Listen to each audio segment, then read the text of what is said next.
Bienvenidos a La Ventana. Soy Rafael Tirado Rivera y este es mi podcast.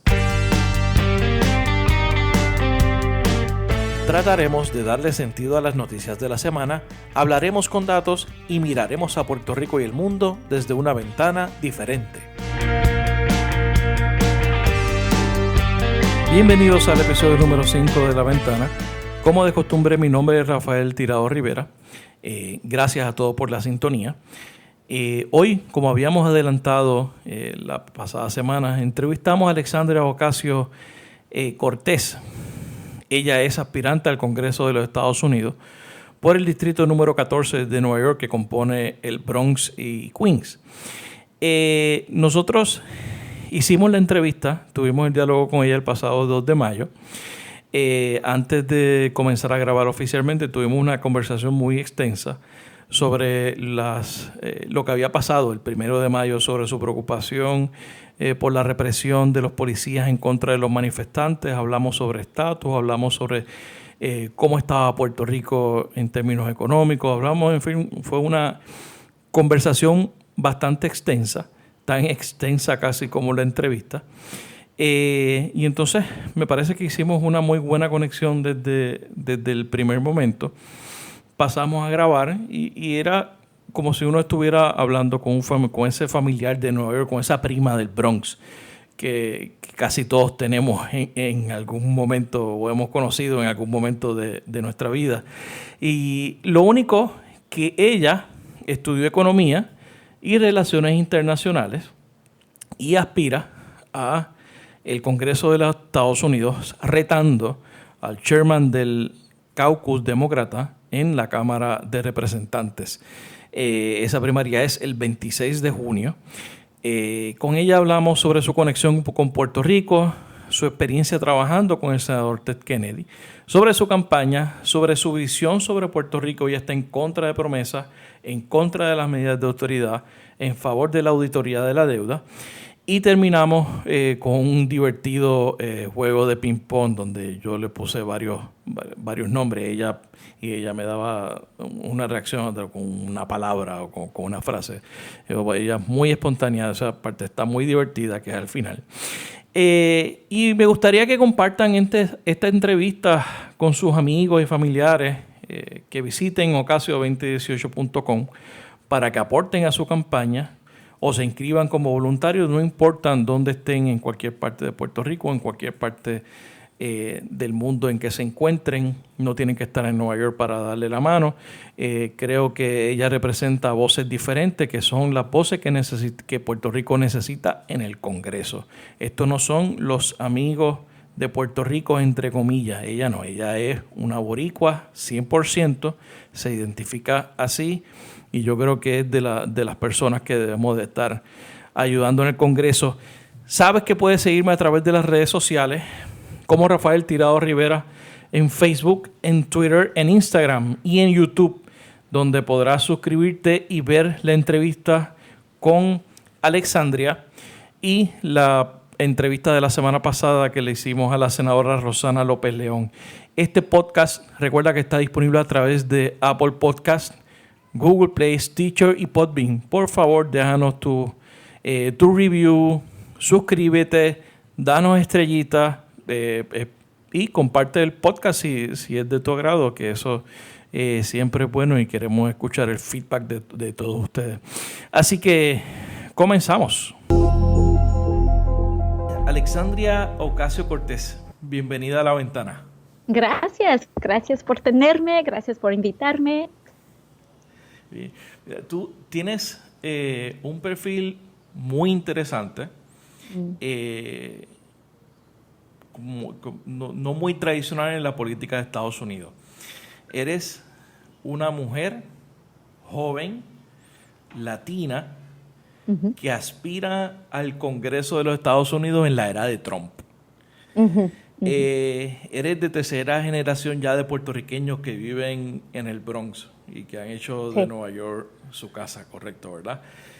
Además te identificas como 100% boricua. Sí, claramente. Así fue que comenzó nuestra conversación que cuando te invité a participar de este podcast. ¿Cómo te relacionas con Puerto Rico? Bueno, yo soy del Bronx aquí, nací aquí en Nueva York y en la familia de mi papá, mi familia de mi papá son de Puerto Rico, somos puertorriqueños, pero mi mamá nací en Puerto Rico y Ok, tengo todavía familia en Arecibo. ok. Cuando yo era una niña, fui durante los veranos, y viví ahí por algunos meses y después regresé a ir a la escuela y conozco Puerto Rico. Puerto Rico es un parte de mi vida. Puerto Rico es mi corazón. Ahí vive mi familia. Mucho de mi familia es mis tíos, tías, tíos, sobrinas. Y el estatus de nuestro país es muy importante para mí porque es muy importante para mi familia, para mí. Am, y, y también ahora somos un parte de los Estados Unidos y es importante para el país entero de los Estados Unidos, pero también el país entero de Puerto Rico. ¿Y cómo te conectas y te mantienes con tus raíces puertorriqueñas, con tu Ujú. herencia puertorriqueña? Sí, bueno, estoy trabajando a desarrollar mi español todos los días. No es No, pero tienes perfecto, pero bastante buen español. Tienes buen español, que gracias. eso es importante. Gracias. Sí, y eso es muy, muy, muy importante para mí porque para mí mi español y la idioma son uno de las conexiones primarias con nuestra gente. Si no Ok. podemos comunicar, eso es un problema. Y um, esas conexiones son muy importantes. Y también con estudiando y desarrollando mi español, también tengo que estudiar la historia de Puerto Rico. Y en escuelas aquí en los Estados Unidos no hablan de nuestro país, no hablan de la historia entera de nuestro país, de los Estados Unidos, tampoco de Puerto Rico. Y para una boricua, especialmente una persona puertorriqueña que viva en los Estados Unidos, tenemos que leer y tenemos que estudiar como sola Claro. de la historia. Y tenemos que hacer eso porque hay mucho que personas no quieren que sabemos de nuestra propia historia y tenemos la responsabilidad a saber y conocer a nuestra gente y la historia de nuestra gente. Claro, y sobre todo cuando Puerto Rico, yo creo que hay 3 millones de personas. Ujú. En Estados Unidos hay cerca de 5 o 6 millones de puertorriqueños. Me parece que ese es Sí. el número o tanta cantidad. O sea que es una nación básicamente dividida entre los Estados Unidos y lo que está en Puerto Rico también.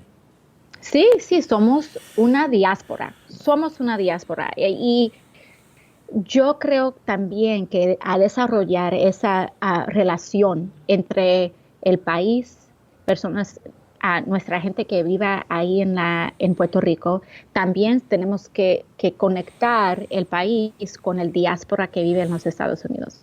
Porque si los dos son contra los otros, no podemos, no podemos luchar para progreso. Claro, Porque porque los problemas ahí en Puerto Rico son muy similares en las comunidades puertorriqueños en los Estados Unidos. Porque también cuando los puertorriqueños que salgan de la isla, que se viaja de la isla y se mudan a el Bronx o a Florida o Texas, esos problemas son entre la relación de los Estados Unidos y Puerto Rico. Y cuando las personas se viajan, esos problemas no se, no se paran. claro. Y después tenemos que luchar por educación, tenemos que luchar por nuestra dignidad, tenemos que luchar por energía renovable, en todo el mundo, en todo el país. Claro que son las mismas necesidades. Obviamente como una persona con familia aquí en Puerto Rico, y como hubo cientos de miles de personas fuera del país. ¿Cómo tu familia y tú vivieron el proceso del huracán María? Bueno, es un proceso muy difícil porque en el, en el país entero tenemos que desarrollar desde nada. El huracán se quitó todo. Um, Gracias a Dios, mi familia, la casa de nuestra familia no se ruinó tanto, solamente Okay. como el techo, algo ahí, problemas ahí, uh, pero también esas horas, las primeras 12 horas, 24 horas, 72 horas, cuando yo no podía hablar con mi familia El o tema ver de la si algo se comunicación. pasó, no sabíamos nada. Estamos ahí con los walkie-talkies, con personas que no sabemos. Dice, ha oído algo de Islote, de Arecibo, porque no sabíamos nada. Y eso es un terror. Eso es un terror. Eso fue terrible. De hecho, yo estando acá en San Juan, mi familia es de Guayama y Ujú, obviamente la comunicación interna fue bien difícil. ujú, Este, yo tuve comunicación de manera esporádica y entonces mis familiares de Nueva York, que de hecho son del Bronx, ujú, que viven allá, tuvieron un problema con un tío de nosotros que le dio unos derrames, entonces no podían comunicarse con mi padre y eso, la familia, fue un proceso bien complicado, bien ujú. difícil de comunicación. Ya ellos tienen luz, tienen los servicios. Sí, ahora tienen muchos de los servicios, tienen luz, tienen agua, pero también tenemos estas preguntas sobre la saludable, si el agua está saludable, así. Y esos son preguntas que todo el mundo está preguntando, porque no sabemos de verdad si el agua es 100% saludable. Y los otros sistemas criticales. Tenemos electricidad, pero no sabemos la fortaleza de ese sistema Sí, y, y últimamente sabemos que ese sistema no es sostenible. sí, Tenemos que cambiar a solar o cualquier, pero tenemos que cambiar. sí, eso. Definitivamente como está, no funciona. Vamos a hablar un poco de ti. Estudiaste Economía y Relaciones Internacionales en Boston University. Sí. Eh, ¿Por qué tú decidiste ese camino? ¿Qué fue lo que te llevó a estudiar Sí, eso? bueno, mi primera interés fue medicina, Ok. pero yo estaba estudiando medicina Eso es y una curva bien grande. sí, es una Una curva desviación. muy grande, bien, muy bien, pero yo lo estaba estudiando, pero am, cuando yo estaba estudiando cosas como asma o cosas como diabetes. Sabemos y sabemos que en comunidades esas condiciones son conectados con políticas. Comunidades que sufren um, en algunas áreas tienen más problemas con diabetes o, por ejemplo, en el Bronx uh, tenemos un nivel de asma de niños como uno de los más en los Estados Unidos. Y Wow. todos esos son conectados con polución, son conectados con comidas saludables y últimamente son conectados con nuestra economía. Claro.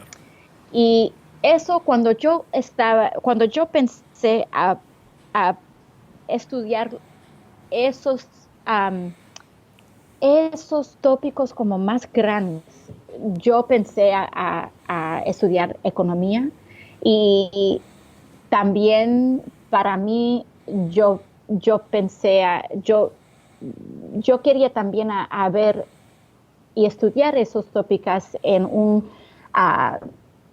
nivel global también. Y eso fue, de donde esos dos tópicos vinieron. Por ahí que se juntaron, se unieron. Los Kennedy son Sí.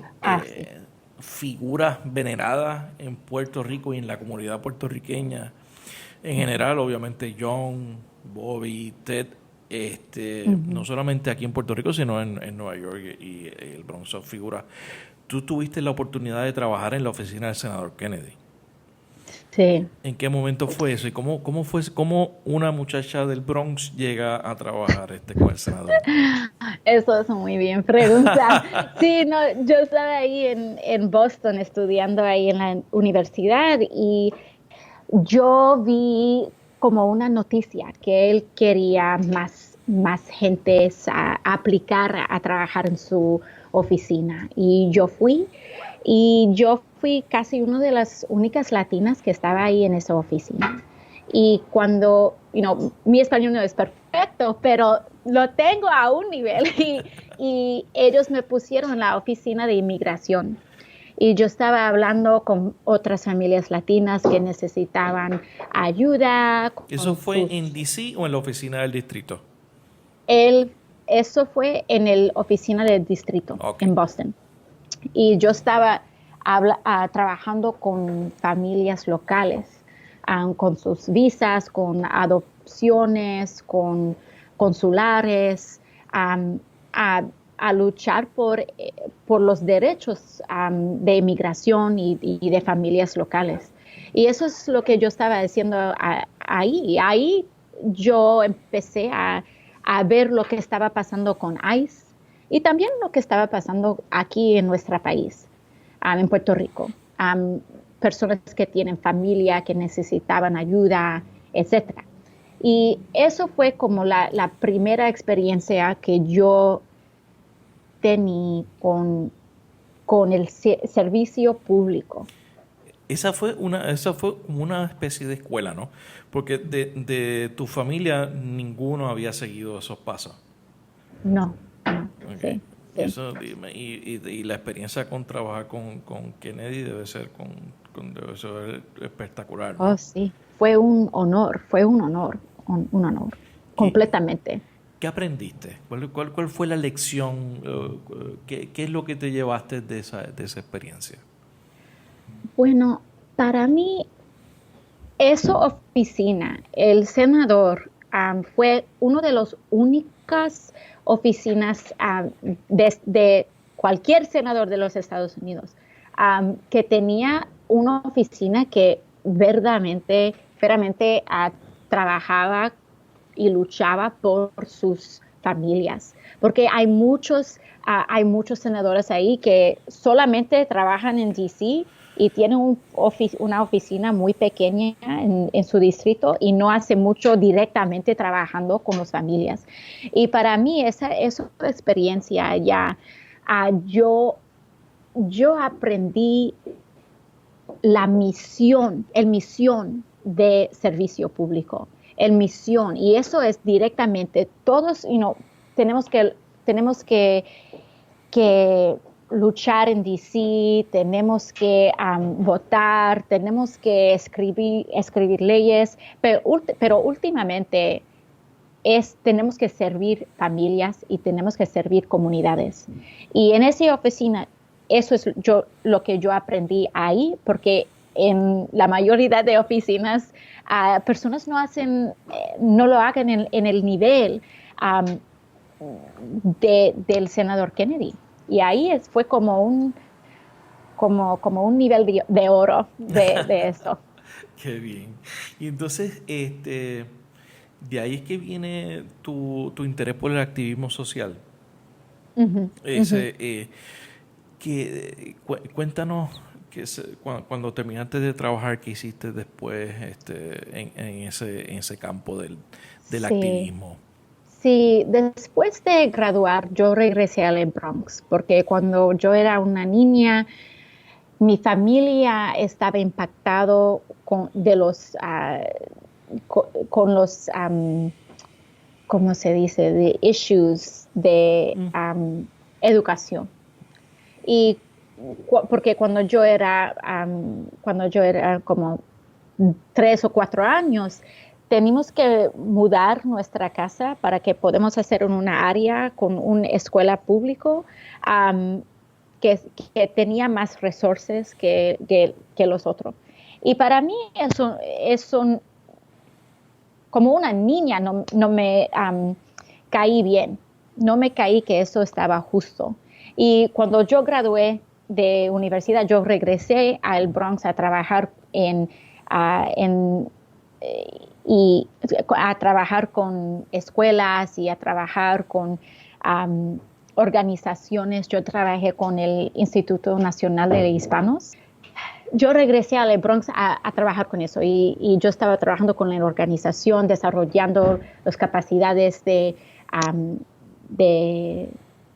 estudiantes, y desde ahí también mi familia estaba luchando por nuestra casa, porque había como estos bancos durante la crisis fiscal. La del 2008. Exactamente, en 2008. Y también mi papá se murió desde el cáncer en el mismo momento del crisis. O sea, y mi familia... Fue un perfect storm, una tormenta perfecta. Exactamente. Fue un perfect storm. Y más que trabajar en educación y todo eso, también tenía que trabajar en restaurantes para que mi familia podía pagar lo que los bancos estaban pidiendo y todo eso. Y ahí yo metí, y no fue como, yo no aprendí, yo tenía la experiencia de los problemas legislativos con familias trabajadores. Y para mí fue como una misión para luchar por nuestros derechos económicos, porque eso es algo que tenemos que luchar. En este momento, nuestros problemas son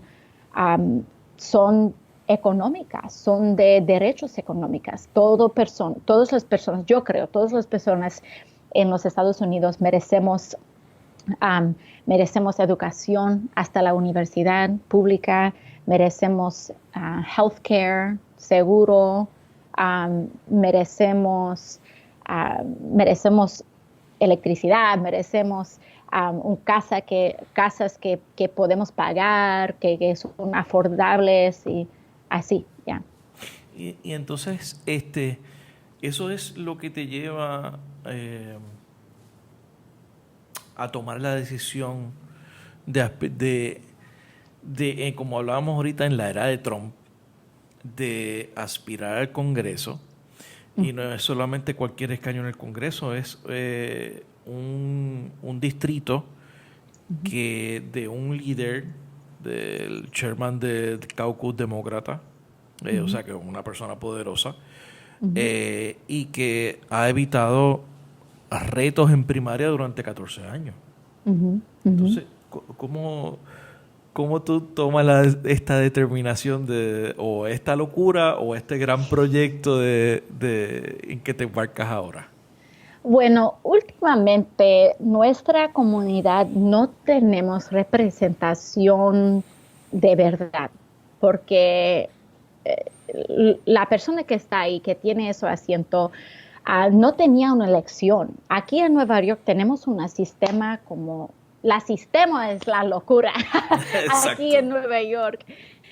Porque aquí tenemos un sistema en que una persona puede hacer como un abuso del sistema y darle el asiento a otra persona. Y eso es lo que pasó con Joe Crowley. Él no está elegido. Él se ganó el asiento hace como 20 años y tenía un reto de otra persona como 5 años después de ganarla primeramente. Pero desde ahí no hay ni un reto a ese asiento. Y la comunidad es 70% personas de color, es como 50 o 60% latino, es 40% personas que primeramente hablan español, y no tenemos representación en nuestro asiento. No lo tenemos. Y también tenemos que preguntar de dónde viene este poder. Y la poder que él tiene no es poder de la gente, no es poder del pueblo, no es poder de personas organizadas, es poder de los bancos, es poder de promesa, es poder de dinero que está muy concentrado en una minoridad muy, muy pequeño de personas aquí en los Estados Unidos y globalmente también. Y para nuestra comunidad, tenemos que luchar para representación que es de nuestra comunidad. Él tampoco vive aquí en Nueva York, él vive ahí en Virginia. Eso te iba a preguntar. Suena una persona que logra evitar primarias durante tanto tiempo. Uh-huh. Significa que no tiene que hacer campaña, no se tiene que enfrentar a sus constituyentes en un distrito que es obviamente demócrata, que básicamente lo que tiene que hacer es llegar a la papeleta y aparecer, y va a ser electo porque es candidato demócrata, un distrito. Me imagino que eso lo aleja de la gente, ¿no? Sí, bueno, uno de los problemas aquí también, cuando hablamos de la sistema, de la locura de la sistema, aquí en esta comunidad también es uno de los menores personas que votan aquí en esta comunidad. El distrito se llama New York 14, el 14 distrito de Nueva York. ¿Qué comprende exactamente? ¿El Bronx, Queens? Bronx y Queens, sí. ¿Completo los dos? No completo los dos, como el norte de Bronx, hay pueblitos que se incluyen Corona, Jackson Heights, Ditmars, así. La Guardia está dentro del 14 distrito. En el Bronx es como en el este del Bronx, so Parkchester, Thrugs Neck, Castle Hill, hasta Pelham Bay. So es partes de los dos, porque hay un río entre los dos. Exacto, es una composición obviamente de puertorriqueños y de gente de minoría. Es completamente. Tenemos hermanos ecuatorianos, colombianos, venezolanos, pero también puertorriqueños, dominicanos. Es una comunidad muy latino, muy latino. Mi familia está allí. Exactamente, y en la historia entera de los Estados Unidos no tenemos un representante latino aquí en este distrito, o una persona una persona de color. No tenemos ni un vez tenemos un representante que verdaderamente viene de esta comunidad. Y entonces, ¿qué tú hiciste diferente para que el congresista no lograra evitar que pudiera aparecer en la primaria, que la primaria es en junio 26? Sí, la primaria es la 26 de junio y es la primera reto en 14 años, y es porque también otra cosa del sistema aquí es que para presentarse por un asiento aquí, a una posición aquí en Nueva York, tienes que colectar firmas. Y para Congreso, para ser congresista, y en la papeleta,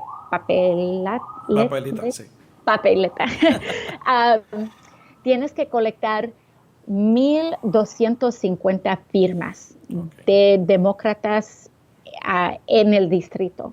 Pero cuando una persona se colecta todas esas firmas y se los submiten al corte de elecciones aquí en Nueva York, el Joe Crowley, él puede, él puede Retar las dar. firmas. Retarlas. Exactamente. Se lo lleva a corte y se cancelan las firmas y después una persona no puede entrar y no puede hacerle el reto. Sí. Y lo que mi campo ha ido y que nuestra misión primera y el reto primera es colectar más de 5,000 firmas, O sea, que para que ellos no por pudieran. encima. Exactamente, porque con un reto así no pueden hacer nada, no pueden hacer nada. Y lo pudimos hacer sin como miles y miles de dólares, porque eso es el poder de organizar personas, veramente, de organizar y ir a las calles y hablar con personas y fuimos a sus casas y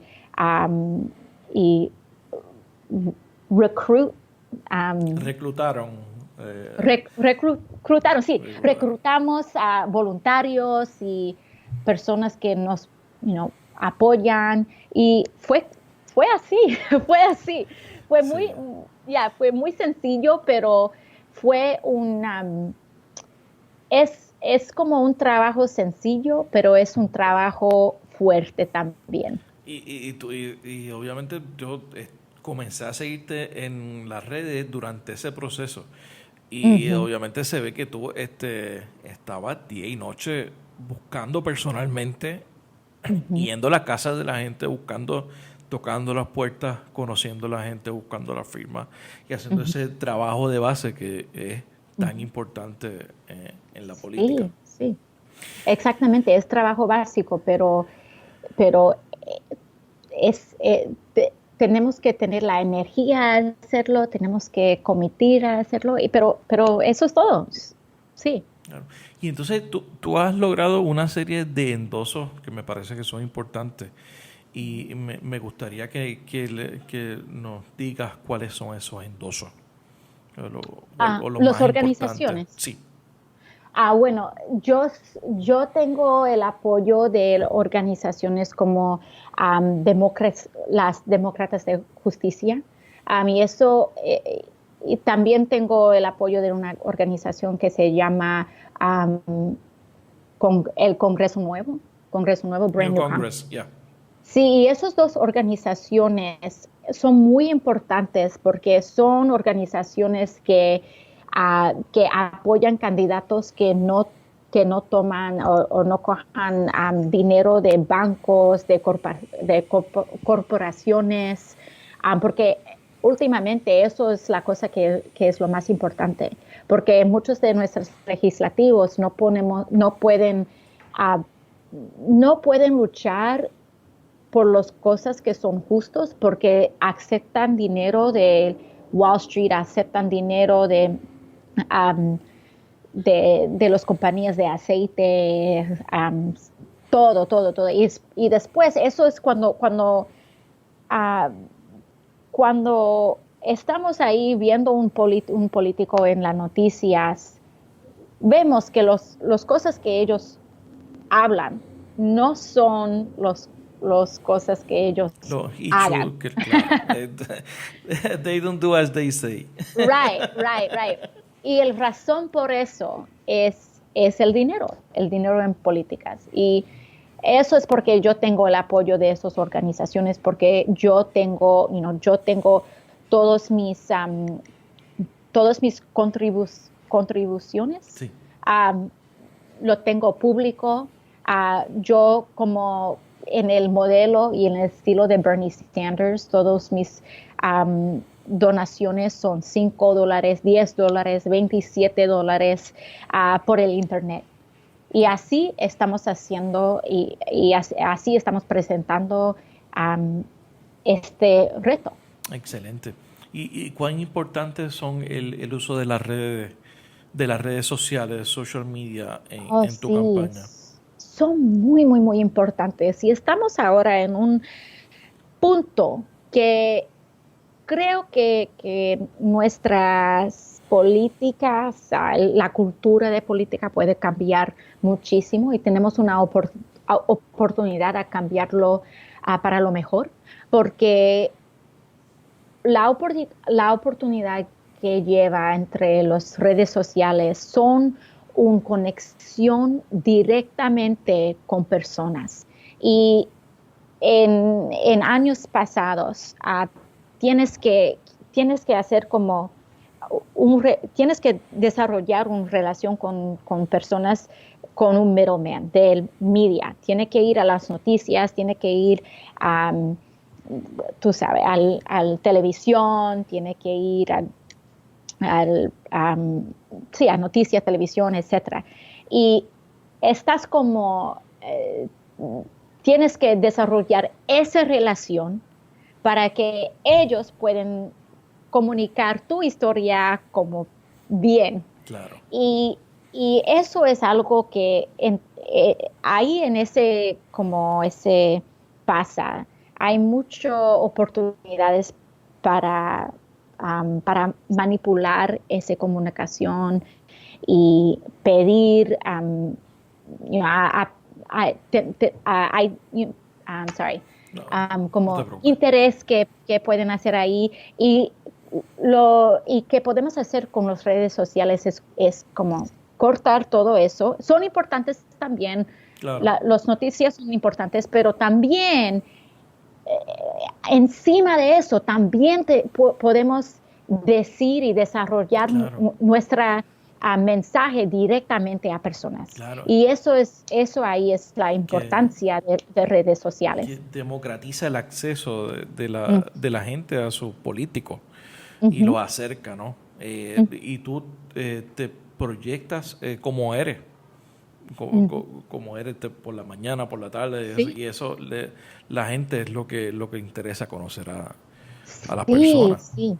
Y eso también es muy importante porque después eso no es una dirección de comunicación, son dos direcciones de comunicación. Exacto. Porque si alguien tiene una pregunta, si alguien en la comunidad tiene una pregunta, me manda un mensaje ahí en Facebook, en Twitter, en Instagram y podemos empezar una conversación.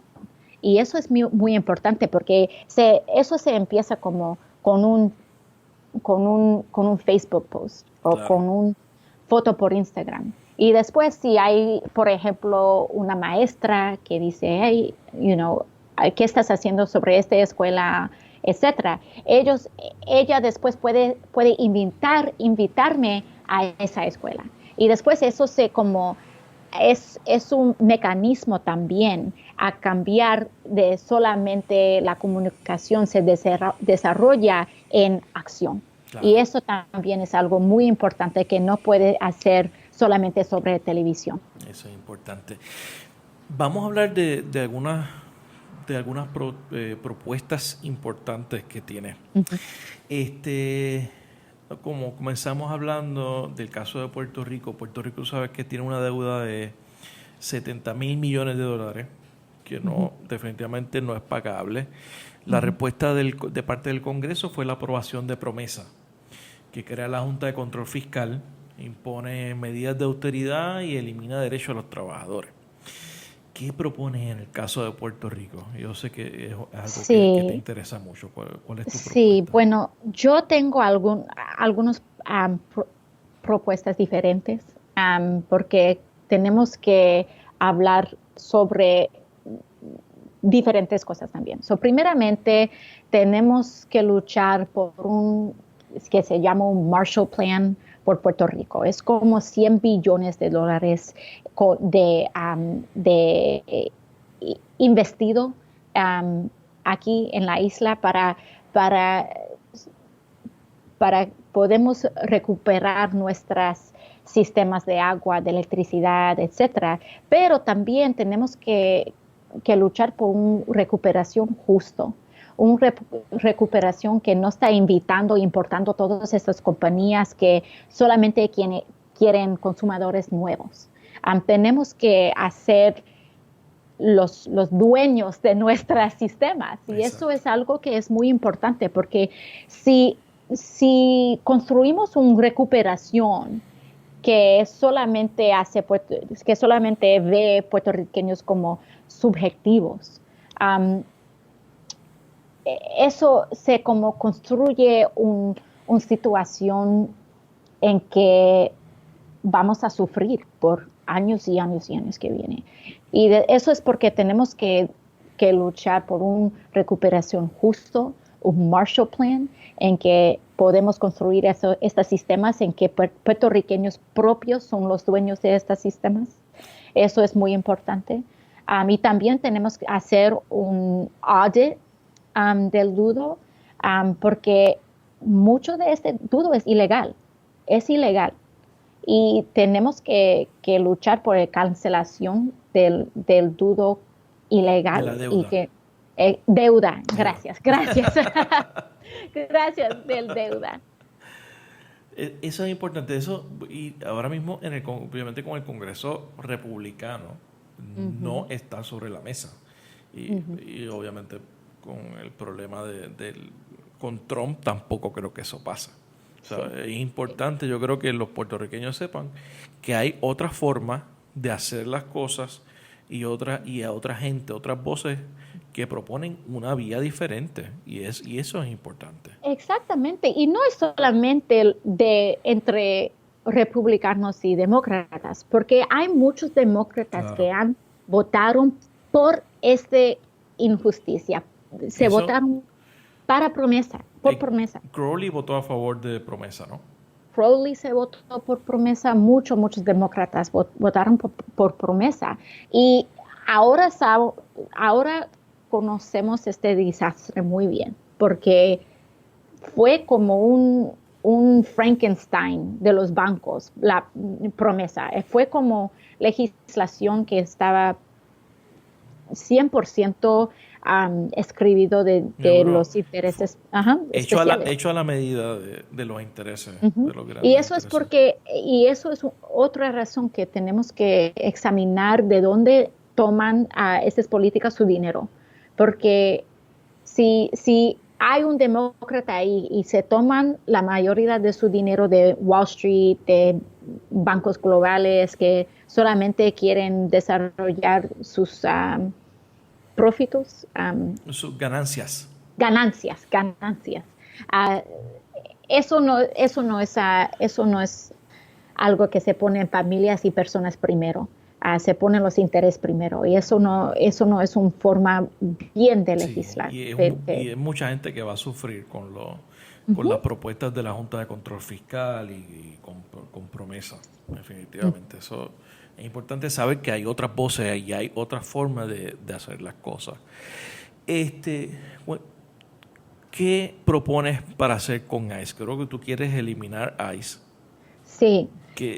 Porque háblanos de eso, el tema de la inmigración, que es tan importante para mucha gente en tu distrito. Exactamente. Bueno, muchas personas olvidan que ICE solamente ha construido en 2003.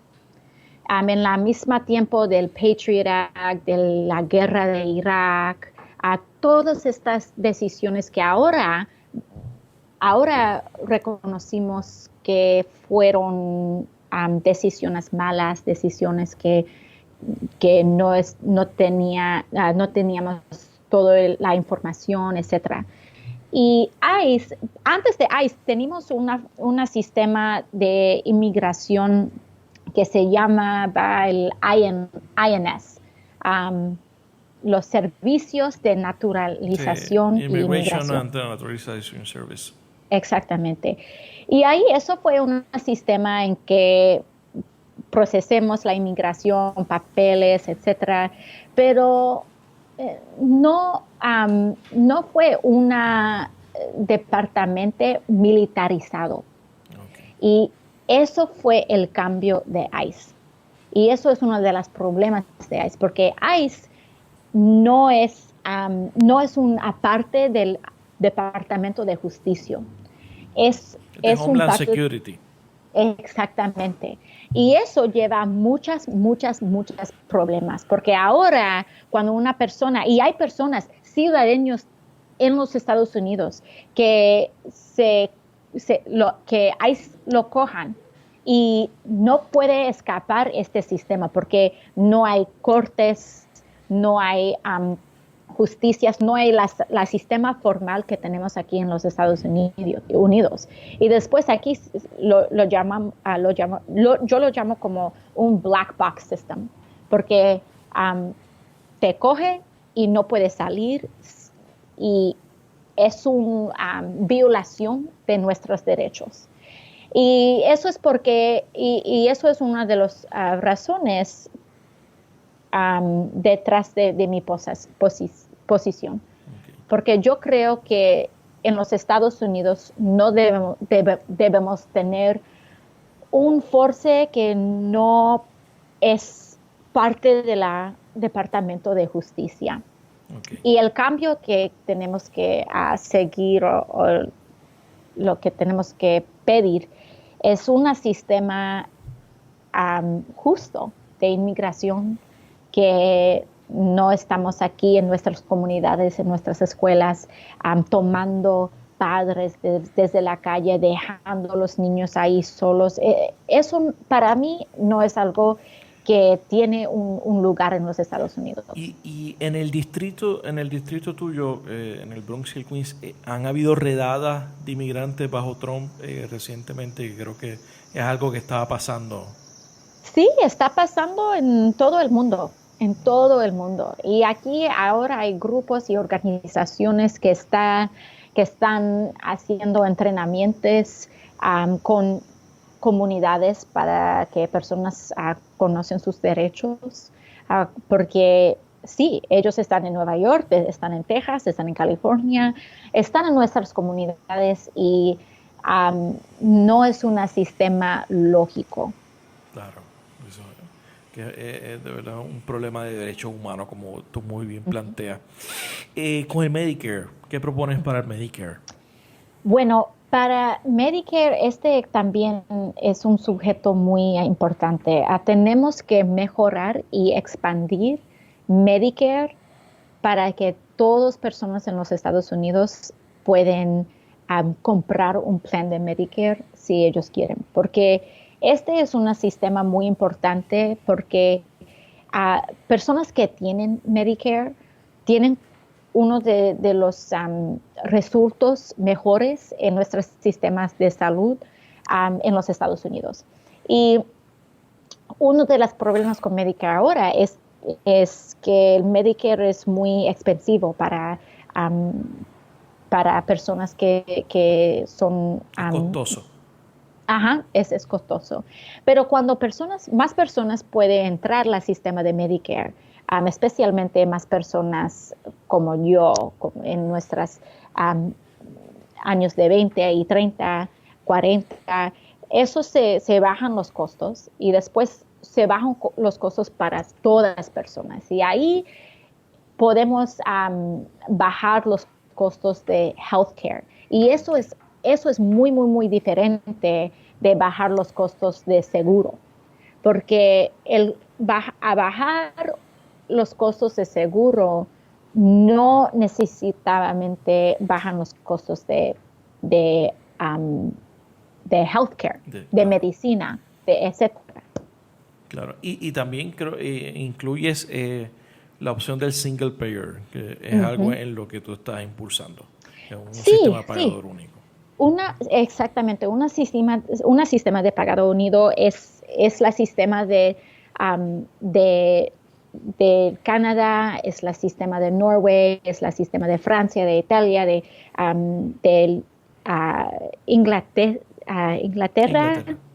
Inglaterra. Y todos esos países tienen poblaciones con salud más mejor de los Estados Unidos. Aquí en los Estados Unidos, ¿por qué tenemos un sistema que es tan expensivo? Tenemos niveles más altos de mujeres que mueran en childbirth.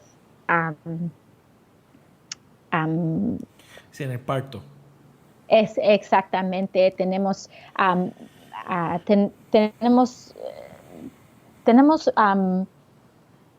bueno, la población está sufriendo más en este área y no deberíamos hacer así. En todos los países más desarrollados en el mundo tienen el sistema unido de saludable y también eso es lo que es mejor aquí en los Estados Unidos también. Claro, que es algo también que lo que promueve el senador Sanders, ¿no? Ujú, ujú. Este, una pregunta que no estaba en tu website. ¿Qué opinas del tema de la legalización o descriminalización de la marihuana? Bueno, yo apoyo la legalización de marihuana porque aquí, especialmente en los Estados Unidos, especialmente en Nueva York, eso es un excuso para que para que como Eh, ah, sí, se da un focus o un concentración. enfoque. Se enfoca. Sí, sí, exactamente. Se enfoca en las comunidades latinos, se enfoca en las comunidades afroamericanos, inmigrantes, etcétera. Se usan la marihuana como un excuso para enfoco en nuestras comunidades. Y no es un área de violencia, no es un área en que comunidades um, están sufriendo, pero estas leyes, La-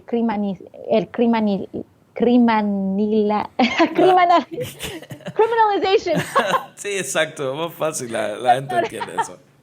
um, gracias por tu paciencia Sí, no te también. preocupes, por favor. Pero sí, pero eso es un área en que también los Estados Unidos tenemos un sistema de preso que es los más grande en el mundo entero, más Claro, grande de que es China, más grande de India. Y eso también y sobre es todo el sistema de for profit que hay detrás de las cárceles. O sea, hay exacta. mucha gente haciendo mucho dinero. Ujú, y también con ICE también. Eso, los presos en general es es algo para personas a ganar más dinero y eso no es justo. No debemos hacer um, una sociedad en que personas están preso por razones que no deberían Claro. hacer en preso. Eh, ¿Qué te parece la candidatura de Cynthia Nixon retando al gobernador Cuomo? Sí, sí, bueno, es muy interesante porque el gobernador por muchos De años hecho, discúlpame, Cynthia Nixon, para los que no sepan, Cynthia Nixon oh, es sí, actriz famosa por su papel de Miranda en Sex and the City. Y está retando en primarias al gobernador Cuomo de Nueva York. sí, sí, sí, y es una situación muy interesante porque el gobernador por mucho tiempo ha también tomando dinero desde estas compañías de farmacias, compañías de aceite, etcétera, y no estaba luchando por las leyes que familias aquí veramente necesitaban. Y cuando, Eso es lo que usted, lo que le identifican como los corporate democrats. exactamente. Y ahora, por mucho tiempo, personas estaban hablando sobre eso. No, hay muchas comunidades que no gustan la agenda del gobernador, etcétera. Pero había como nadie que quería presentarse o presentar un reto y había como nadie.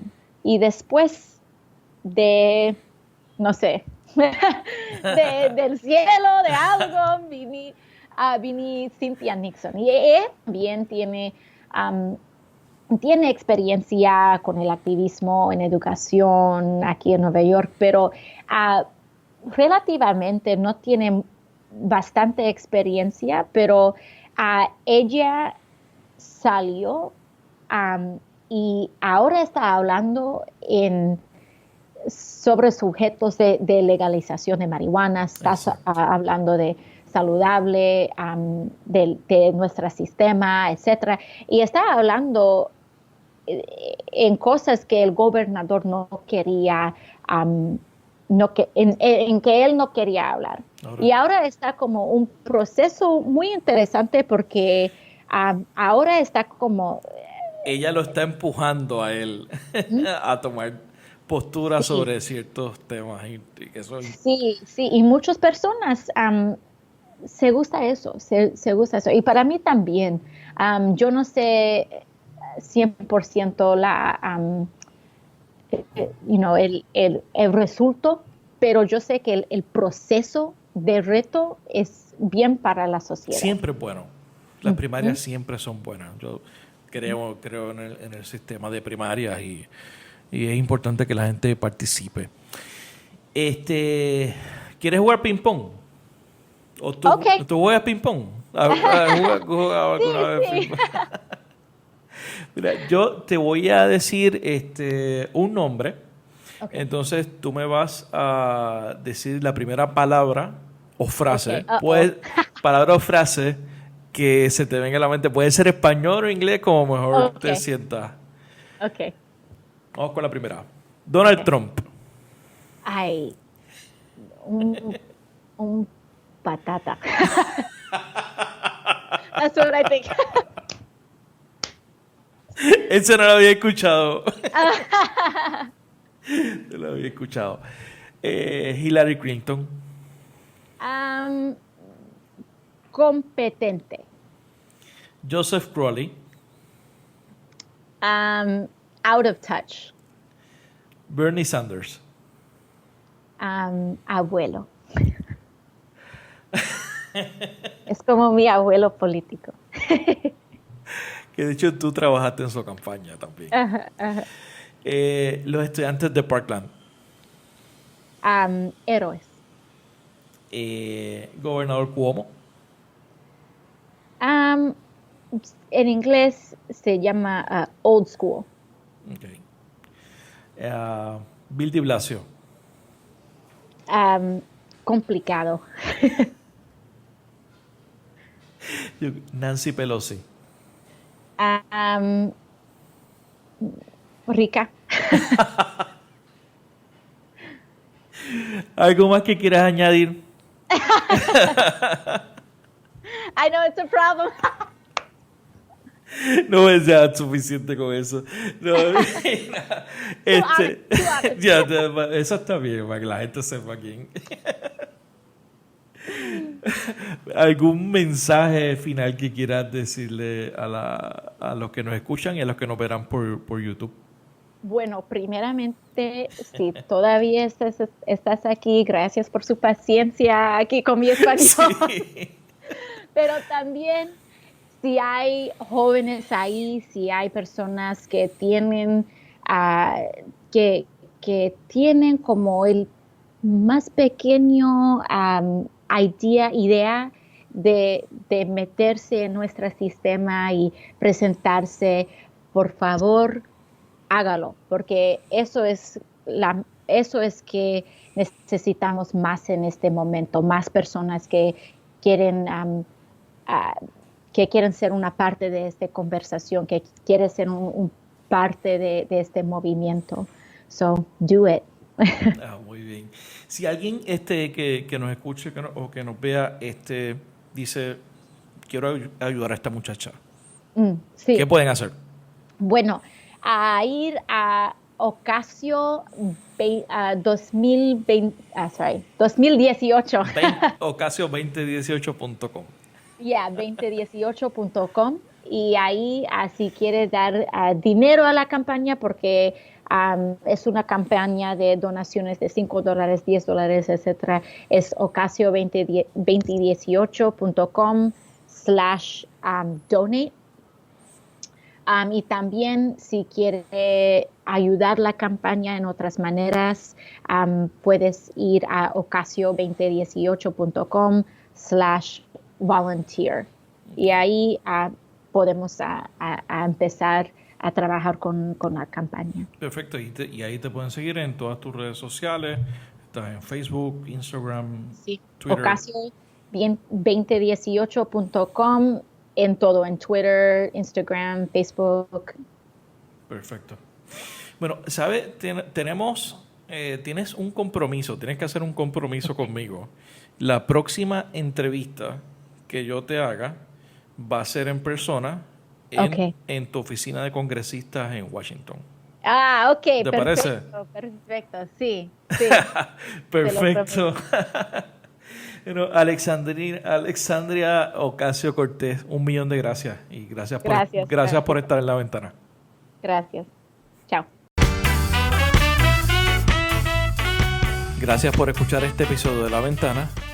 Sígueme en las redes sociales, búscame como Rafael Tirado Rivera en Facebook, en Twitter, en Instagram. La Ventana es una producción de ChangeLab Media para Rafael Tirado Rivera.